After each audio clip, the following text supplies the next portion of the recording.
Video like जरूर कर लीजिए और ऐसे वीडियो लगातार फ्री में पाने के लिए चैनल को तुरंत सब्सक्राइब कर लीजिए और बेल आइकन को जरूर टैप कर लीजिए ताकि आगे भी सारे वीडियो आपको मिलते रहे। यूट्यूब में फॉलो करते हैं तो प्लीज ये वाला फ्री टेलीग्राम चैनल जरूर ज्वाइन कर लीजिएगा। सारे नोटिफिकेशन सारे अपडेट यहीं पे आते हैं, ध्यान रखिए। नमस्कार दोस्तों, आपका स्वागत है सी सेट प्रिपरेशन के इस यूट्यूब चैनल पर। यह study for civil services by Gyan sir द्वारा संचालित एक फ्री इनिशिएटिव है। इस चैनल के माध्यम से आप स्टेट पीसीएस एग्जाम के कंप्लीट सी सेट की तैयारी कर सकते हैं। आज की इस क्लास में हम लोग यूपी पीसीएस आरओ एआरओ के लिए रीजनिंग के क्वेश्चंस को देखेंगे। इस वीडियो में 2020 के पेपर का विस्तृत हल देखा जाएगा, मुख्यतः रीजनिंग का। ये क्लास आरओ एआरओ के अतिरिक्त UP PCS, MP PCS, BPSC, UP triple SC अन्य परीक्षाओं के लिए भी महत्वपूर्ण है। चलिए प्रारंभ करते हैं अपनी क्लास को। अगर आप हमारे टीम के पेड कोर्सेज से जुड़ना चाहते हैं तो इन दिए गए नंबर्स पे आप संपर्क कर सकते हैं। इसके अतिरिक्त ये ज्ञान सर का व्हाट्सएप नंबर है, आप यहाँ से व्हाट्सएप से संपर्क कर सकते हैं। प्ले स्टोर से हमारा application study for civil services जरूर इंस्टॉल कीजिएगा और टेलीग्राम पर @study for civil services search करके जरूर फॉलो कीजिएगा। चलिए अब बढ़ते हैं प्रश्नों की ओर। देखिए आज जितने भी प्रश्न रखे गए सब आरओ एआरओ 2020 के पेपर के हैं।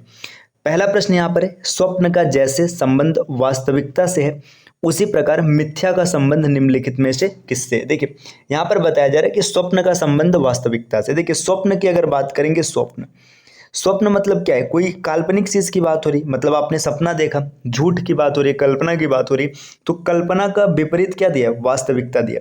तो इसी प्रकार बोल रहे हैं मिथ्या का संबंध किससे होगा। देखिए स्वप्न मतलब कल्पना न दे करके यहाँ पे वास्तविकता लिखा है, तो मिथ्या का मतलब झूठ न दे करके यहाँ पर क्या हो जाएगा, इसका सही विकल्प हो जाएगा सत्य जिस विकल्प में है वो बिल्कुल सही हो जाएगा। तो यहाँ पर विकल्प संख्या बी इस प्रश्न का बिल्कुल सही उत्तर होगा।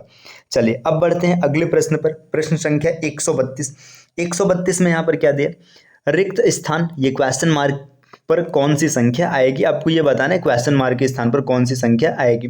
बहुत ही आसान सा प्रश्न है। देखिए 7 से 18 बना है, इसी प्रकार 18 से 40 बना है, 40 से क्या बनेगा ये आपको फाइंड आउट करना है। फिर आगे आपको ये भी चेक करना है कि ये संख्या 172 के साथ कैसा संबंध प्रस्तुत करेगी। देखिए 7 से 18 बनाने का तरीका क्या है, 7 में आप गुणा 2 कराइए, 7 दूना 14, 14 में 4 जोड़ दीजिए, तो 7 दूना 14 और 4 18। ठीक, अब आगे देखते हैं फॉलो कर रहे हैं कि नहीं कर रहे हैं। 18 में आप 2 से गुणा कराइए, 18 दूना 36 और प्लस 4 40। फॉलो कर रहे हैं, इसका मतलब ये पैटर्न चल रहा है। आगे भी चेक कर लेते हैं। देखिए 40 गुणे 2 80 हो जाएगा और प्लस 4 करेंगे तो 80 और 4 84 विकल्प में दिया है, तो विकल्प 20 का बिल्कुल सही हो जाएगा।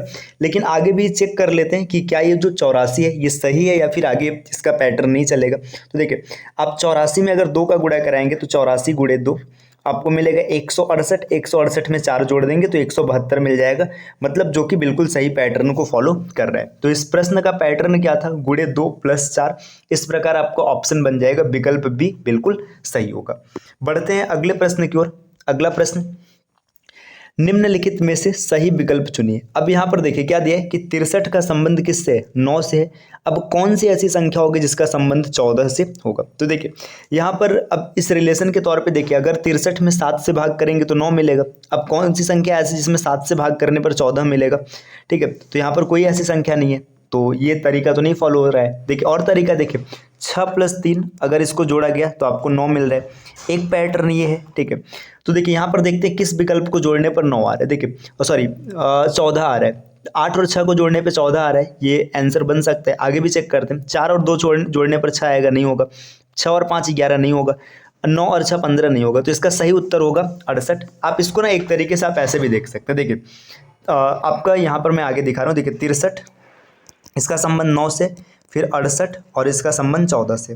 देखिए ऐसे समझिए, 63 में 5 जोड़ा गया तो आपको 68 मिल रहा है, ये पैटर्न है। आप 9 में 5 जोड़ दीजिएगा तो 14 मिल जाएगा। तो आप दो तरीके से इस क्वेश्चन को देख सकते हैं, चाहे तो यहाँ से आप डिजिट्स को जोड़कर इस पैटर्न को देख लीजिएगा, चाहे तो आप डिफरेंस के पैटर्न के साथ जा सकते हैं। तो इसका सही विकल्प होगा विकल्प संख्या ए। अगले प्रश्न पर आते हैं, सही युग्म का चयन कीजिए जिसमें दोनों शब्दों में एक दूसरे से वही संबंध हो जैसा नीचे दिए गए युग्म में। ये डायनासोर, डायनासोर का संबंध ड्रैगन से। देखिए डायनासोर ड्रैगन दोनों लगभग एक जैसे पैटर्न के, है ना, एक जैसे पैटर्न कहने का मतलब डायनासोर और ड्रैगन के गुण मिलते से प्रतीत हो रहे हैं, एक परिवार के दिख रहे हैं। तो विकास और दैवी प्रकाशन ये तो एक जैसा नहीं दिख रहा है। गोरिल्ला और सैनिक इसका भी कोई संबंध नहीं है ना। प्राचीन और मध्यकालीन ये भी नहीं है। जब 3 कैंसिल हो गया तो इसका मतलब है हिम और बर्फ। देखिए हिम कहने का मतलब भी क्या होगा, बर्फ के जैसा ही कुछ दिमाग में चलेगा। अगले प्रश्न पर आते हैं, निम्नलिखित श्रेणी में कौन सा अंक आगे आएगा। अब आपको ये बताना है कि ये पैटर्न जो चल रहा है, इस पैटर्न में आगे कौन सी संख्या आएगी जो इस पैटर्न को पूरी तरीके से फॉलो करेगी। तो चलिए देख लेते हैं आगे कौन सा पैटर्न चलने वाला है। देखिए 8 से 15 बना है, 15 से 28 बना है, 28 से 53 बना है और आगे का आपको नंबर बताना है। तो देखिए यहाँ पर इस साइड में हम लोग लिखते हैं 8 से 15 बन गया, 15 से 28 बन गया, 28 से 53 बन गया और आगे का क्वेश्चन मार्क क्या होगा, मतलब इसकी वैल्यू क्या होगी बताना। देखिए 8 दूना 16, 1 माइनस किया गया, 15 दूना 30, 2 माइनस किया गया, 28 दूना 56, 3 माइनस किया गया। तो पैटर्न आपको एकदम स्पष्ट दिख रहा है। देखिए गुणे 2 माइनस 1, आगे का पैटर्न क्या है, गुणे 2 माइनस 2 और आगे बढ़ेंगे। देखिए गुणे 2 माइनस 3, तो अगला वर्ड टर्म क्या होगा, गुणे 2 माइनस 4। तो 53 में अगर आप 2 का गुणा कराएंगे तो 53 दूना 106 हो जाएगा, 106 बन जाएगा और 106 में से अगर 4 को माइनस करेंगे तो 102 इस प्रश्न का बिल्कुल सही विकल्प हो जाएगा, विकल्प संख्या डी। तो चलिए और आगे बढ़ते देखते हैं और आगे के प्रश्न क्या है। देखिए अगले स्लाइड पर आते हैं। अगले स्लाइड पर यहाँ पर आपको इन्फॉर्मेशन दिया गया। देखिए निम्नलिखित प्रश्न में अंकों का एक आव्यूह मतलब मैट्रिक्स दिया गया है। ये एक निश्चित प्रवृत्ति का अनुसरण करते हैं जो पंक्तिवार या स्तंभवार हो सकते हैं, अतः लुप्त अंक का चयन कीजिए, है ना। इस प्रश्न में आपको बताना है कि ये जो क्वेश्चन मार्क है इसके स्थान पर कौन सी संख्या आएगी। तो चलिए देखते हैं इसके स्थान पे कौन सी संख्या आएगी। देखिए इसमें रिलेशन लेफ्ट टू राइट भी चल सकता है, अप टू डाउन भी चल सकता है ना। ये लेफ्ट टू राइट कहने का मतलब है आप राइट टू लेफ्ट भी समझ सकते हैं और अप टू डाउन का मतलब डाउन टू अप भी समझ सकते हैं, दोनों पैटर्न सही होगा। तो इसमें क्या रिलेशन हो सकता है एक बार सोचिएगा। ठीक है 18 5, आप भी दिमाग लगाइए, हम भी सोच रहे हैं साथ में क्या पैटर्न बन सकता है। 18 5 22 और 9, कोई रिलेशन यहाँ पर। 18 5 90, 22 नवैया नहीं दिख रहा है, इधर 13। देखिए अभी एक पैटर्न यहाँ पर हम चल रहा है दिमाग में। देखिए 9 का आधा क्या दिया, 18 का आधा क्या दिया है, 9 दिया है ना। 26 का आधा क्या दिया है, 13 दिया है। तो 20 का आधा क्या हो जाएगा, 10 हो जाएगा, है ना। तो 10 इसका सही उत्तर हो जाएगा। लेकिन यहाँ पे बीच में 2 संख्या ये छूट रहे, इसका पैटर्न क्लियर नहीं हो रहा है। और रुकिए इधर लेफ्ट टू राइट देखते हैं। 18 26 का डिफरेंस 8, 8 का आधा 2.5, 20 हो जाएगा। मतलब यहाँ पे 2.5 से मल्टीप्लाई कराया गया, यहाँ पे डिफरेंस है 6 का, 2.5 से मल्टीप्लाई। देखिए पैटर्न मिल चुका है, पैटर्न क्या चल रहा है। देखिए इस तरीके के प्रश्न में आपको पैटर्न तो ढूंढना है, अगर पैटर्न आपको मिल गया तो आप आसानी से कैलकुलेशन कर लेंगे। देखिए पैटर्न क्या चल रहा था, 26 और 18 इसका डिफरेंस लिया गया, तो इसका डिफरेंस कितना मिला आपको, मिलेगा 8। 8 में मल्टीप्लाई कराया गया 2.5 से, तो 8 में 2.5 से मल्टीप्लाई कराने पर 20 मिल गया। ठीक 20 दिया है। इसी प्रकार अगला क्या हो जाएगा, देखिए 11 और 5 का डिफरेंस लिया गया, 11 माइनस 5, यहाँ पर डिफरेंस आपको कितना मिलेगा 6। 6 में गुणा कराया गया 2.5 से, तो 6 दूना 12 3 15, ये भी फॉलो कर रहे हैं। इसी प्रकार देखिए 38 और 22 का डिफरेंस लिया गया, 38 माइनस 22, इसका डिफरेंस आएगा 16। 16 में गुणा कराया गया 2.5 का, तो आपको मिल जाएगा 40। तो पैटर्न आपको क्लियर हो गया कि मतलब पहले और अंतिम का डिफरेंस और बीच में जो डिफरेंस आएगा उसमें 2.5 का मल्टीप्लाई कराया गया। तो देखिए 13 और 9, अगर इसका डिफरेंस आप निकालेंगे तो 4 मिल जाएगा। 4 में 2.5 का मल्टीप्लाई करा देंगे तो 4 और 2.5 का मल्टीप्लाई होगा 10, है ना। ये इसका सही विकल्प है 10। देखिए ये मतलब हम लोगों ने पहला जो ट्रिक देखा था इससे आंसर मैच कर गया था, बस ये एक संयोग था, है ना। अन्यथा इस प्रश्न का जो सही लॉजिक होगा, सही लॉजिक आपको ये मिल गया, तो आप इस तरीके से क्वेश्चन का आंसर ढूंढ सकते हैं। चलिए बढ़ते हैं अगले प्रश्न पर। अगला प्रश्न क्या दिया गया, इसके लिए मैं पहले स्पेस क्रिएट करता हूँ यहाँ पर। चलिए अब आते हैं प्रश्न पर। दिया मोहित अपने घर से पश्चिम की ओर 15 किमी गया, फिर बाएं मुड़कर 20 किमी चला और फिर पूर्व की ओर मुड़कर 25 किमी चला और अंत में बाएं मुड़कर 20 किमी की दूरी तय की। वह अपने घर से कितनी दूरी पर था। देखिए समझिए, जब कभी भी डायरेक्शन वाले प्रश्न मिलेंगे तो डायरेक्शन में आपको याद रखना है कि जब कभी भी डायरेक्शन बोला जाएगा तो आप नॉर्थ मतलब उत्तर को हमेशा ऊपर की ओर ड्रॉ करेंगे, ये उत्तर होगा। दक्षिण हमेशा नीचे की ओर ड्रॉ किया जाएगा, दक्षिण होगा। और ये आपके पूर्व का मतलब निर्धारण करेगा और इधर हो जाएगा पश्चिम। तो आपको डायरेक्शन पता चल चुका है ना। इसके बाद जो उप डायरेक्शन होते हैं, जैसे उत्तर पूर्व बोलेगा, दक्षिण पूर्व बोलेगा, तो इस देखिए ये उत्तर पूर्व हो जाएगा, ये दक्षिण पूर्व हो जाएगा, ये दक्षिण पश्चिम हो जाएगा, और यहाँ पर उत्तर पश्चिम हो जाएगा। तो इस प्रकार से आप निकाल सकते हैं। देखिए बोला क्या जा रहा है, मोहित अपने घर से पश्चिम की ओर 15 किमी चला। मान लीजिए मोहित का घर यहाँ पर है ना, मोहित यहाँ से क्या करता है 15 किमी जाता है, ठीक है। ऐसे मान लीजिए 15 किमी यहाँ पर है पश्चिम की ओर, क्योंकि पश्चिम बोला है ना, यहाँ आ गया। इसके बाद क्या करता है, फिर बाएं मुड़ जाता है। अब देखिए जब पश्चिम से आप बाएं मुड़ेंगे ना, तो आप हमेशा दक्षिण की ओर जाएंगे। यहाँ पर मुड़ गया बाएं, बाएं मुड़ करके 20 किमी चला, 20 किमी आया। फिर क्या होता है, फिर वह पूर्व की ओर मुड़कर 25 किमी। देखिए पूर्व मतलब इधर मुड़ेगा, मुड़ने के बाद कितना चला 25 किमी, है ना। अब 25 किमी का मतलब समझिए, देखिए 15 तो इसके बराबर हो जाएगा, और इधर बचेगा 10 किमी, इधर चलते हैं। फिर आगे क्या बोला जा रहा है, इसके बाद अंत में बाएं मुड़ गया, फिर से बाएं मुड़ेगा, बाएं मुड़ने के बाद कितना चल रहा है 20 किमी, ठीक है। 20 किमी चल रहा है, तो 20 किमी चला लेते हैं। देखिए अब 20 किमी जब चला ना सर, रुकिए ये थोड़ा सा बड़ा हो गया। देखिए 20 किमी ये डिफरेंस है, तो ये यहाँ से यहाँ तक चलेगा, ठीक। ये 20 किमी आ गया। अब आपसे पूछा जा रहा है कि वह अपने घर से कितनी दूरी पर था। देखिए घर ये है, ठीक, वो है यहाँ पर, इसके बीच का डिफरेंस ये रहा। ये डिफरेंस कितना है आप नीचे से देख सकती है, 10 किमी का डिफरेंस है। तो अपने घर से 10 किमी है ना। अगर इसमें डायरेक्शन के साथ पूछता तो देखिए अपने घर से 10 किमी पूरब की ओर है, इसमें डायरेक्शन का जिक्र नहीं किया, दिशा का जिक्र नहीं किया, तो अपने घर से 10 किमी की दूरी पर है। इसका बिल्कुल सही उत्तर हो जाएगा बी। बस आपको ये बताना है कि 10 किमी की दूरी पर है, क्योंकि दिशा का जिक्र नहीं किया है तो हम लोग दिशा की बात नहीं करते। अगले प्रश्न पर आते हैं, नेक्स्ट अगला स्लाइड है ना। यहाँ पर दिया है, यदि कारपेट को कूट भाषा में TCEAPR लिखा जाता है तो नेशनल को क्या लिखा जाएगा। तो चलिए पहले इसके कोड को फाइंड करते हैं। देखिए कारपेट CARPET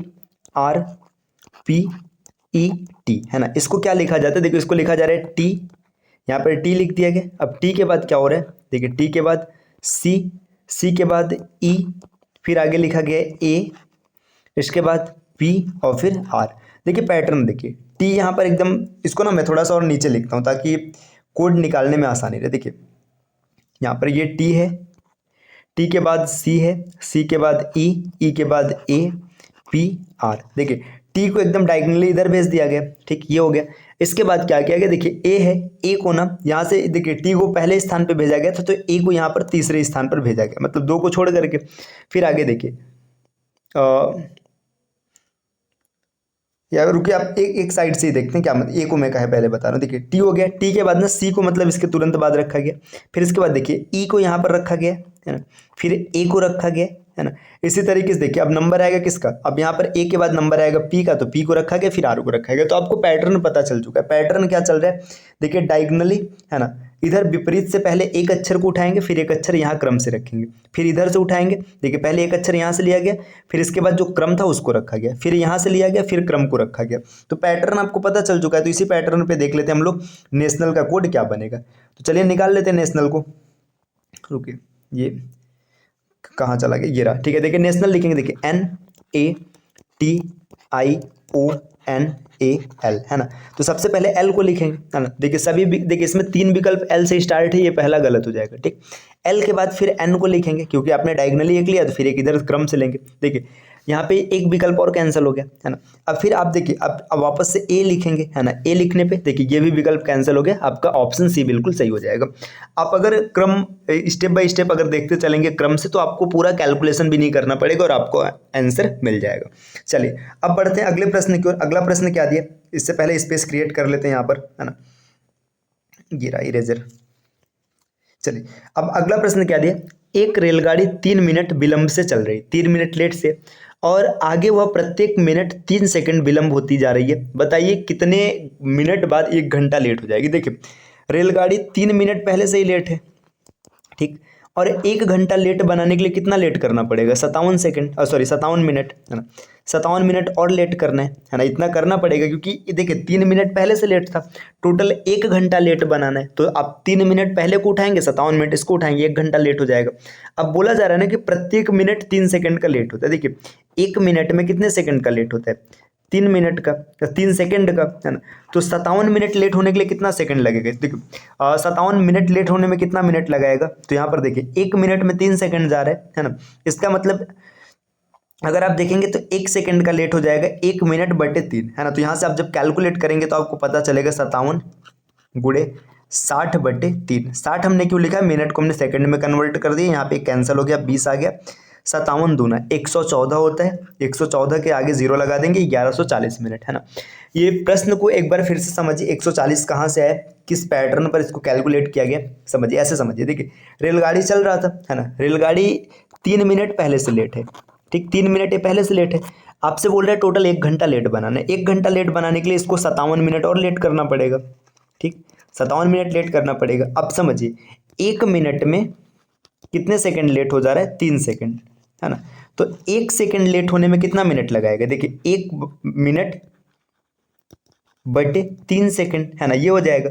अब यहाँ पे मिनट को जब सेकंड में बदलेंगे तो 60 हो जाएगा यहाँ पे। अब 57 मिनट का अगर लेट कराना तो 57 गुणे 60 बटे 3, ये इस पैटर्न पे कैलकुलेट किया गया है। चलिए आते हैं अगले प्रश्न पर। अगला प्रश्न क्या है, अगला प्रश्न आपके सामने यहाँ पर दिया गया, किसी एक निश्चित कोड भाषा में एच ई को 41 लिखा जाता है। एच ई को क्या लिखा गया, 41 लिखा गया।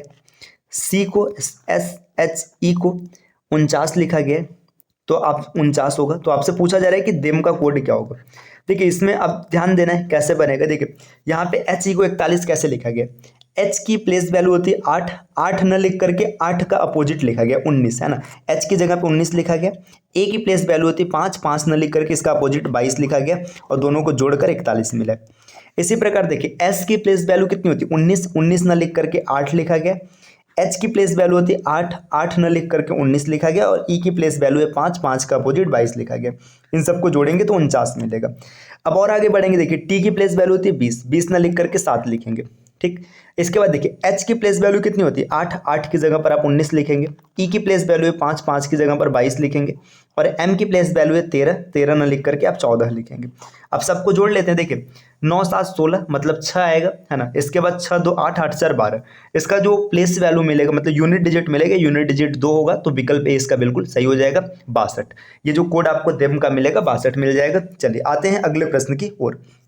अगला प्रश्न आपके सामने ये दिया है, यदि 3 दिसंबर 2000 को रविवार था तो 3 जनवरी 2001 को कौन सा दिन होगा। देखिए 3 दिसंबर 2000 को रविवार है तो 3 जनवरी 2001 को कौन सा दिन होगा। आप समझिए जब कभी भी नॉर्मल ईयर होता है ना, तो उसमें जो मतलब वर्ष का फर्स्ट डे होता है और जो लास्ट डे होता है ना, ये दोनों सेम रहता है। देखिए बात किया जा रहा है 3 दिसंबर, मतलब जो 3 दिसंबर 2002 जो 28 फरवरी बीत चुका है। तो देखिए 3 दिसंबर से अगर हम लोग उठाएंगे, 3 दिसंबर 2002 से उठाएंगे तो 2 दिसंबर 2001, ये 2002 की बात हो रही है और यहाँ पर 2001 की बात हो रही है।